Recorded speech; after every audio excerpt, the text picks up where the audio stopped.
बच्चों नमस्कार।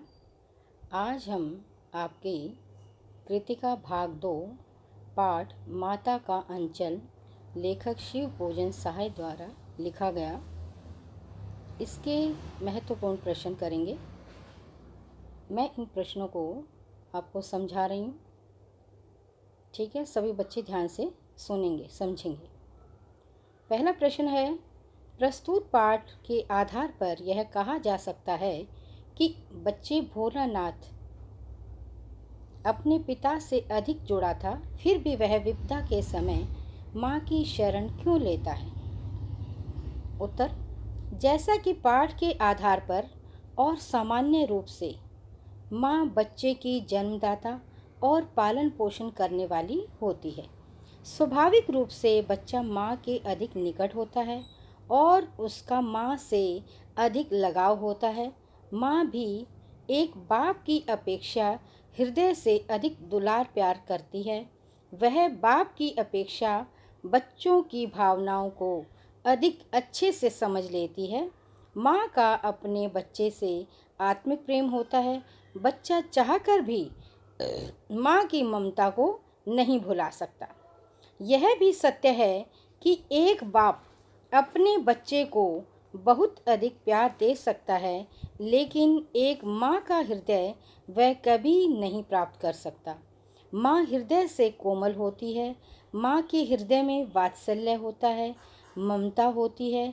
इसलिए प्रस्तुत पाठ माता का अंचल में बच्चों को अपने पिता से अधिक लगाव होने पर भी वह विपदा के समय अपने पिता के पास न जाकर अपनी माँ की गोद या अंचल में शरण लेता है।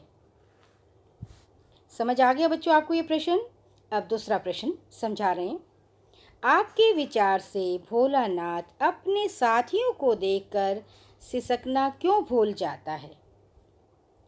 मनुष्य स्वाभाविक रूप से अपनी आयु अपने संग से अधिक जुड़ा होता है।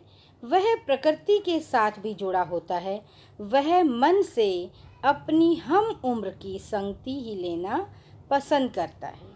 आपने देखा होगा बच्चों कि आप भी अपने संग वाले बच्चों के साथ ही ज़्यादा रहना पसंद करते हो, है ना? ये बात बिल्कुल ठीक कि जैसे आप जो उम्र के हैं, जैसे आप 15 साल के हैं, 14 साल के हैं, 13 साल के हैं, तो इन्हीं हम उम्र के बच्चों से ही आप मिलना जुलना अधिक पसंद करते हैं। जो आपसे ज़्यादा बड़े हैं या ज़्यादा छोटे हैं, आप उनके साथ संग करना अच्छा नहीं समझते। वो आपकी भावनाओं को भी नहीं समझ सकता, तो इसलिए जो आपके हम उम्र बच्चे हैं वो आपकी भावनाओं को अच्छे से समझ सकते हैं। उनकी संगति में ही वह अपने सुख और दुख प्रकट करता है और अनुभव करता है। संस्कार और स्वभाव बाल रूप से ही जन्म लेते हैं। अपने साथ के बच्चों के साथ भोलानाथ अपने दुख और रोग सब भूल जाता है। बच्चा अपने जैसे साथियों की संगति अवश्य चाहता है, क्योंकि उसके बिना उसकी अटखेलियाँ मौज मस्ती अधूरी रह जाती हैं। जो हम उम्र होता है उसी के साथ ही बच्चा मौज मस्ती और अटखेलियाँ कर सकता है। उनके बगैर वह पूरी नहीं हो सकती। संगति किम न करोति, संग में रहकर ही सब कुछ किया जा सकता है। संगति में रहकर व्यक्ति हर काम करने में सक्षम होता है।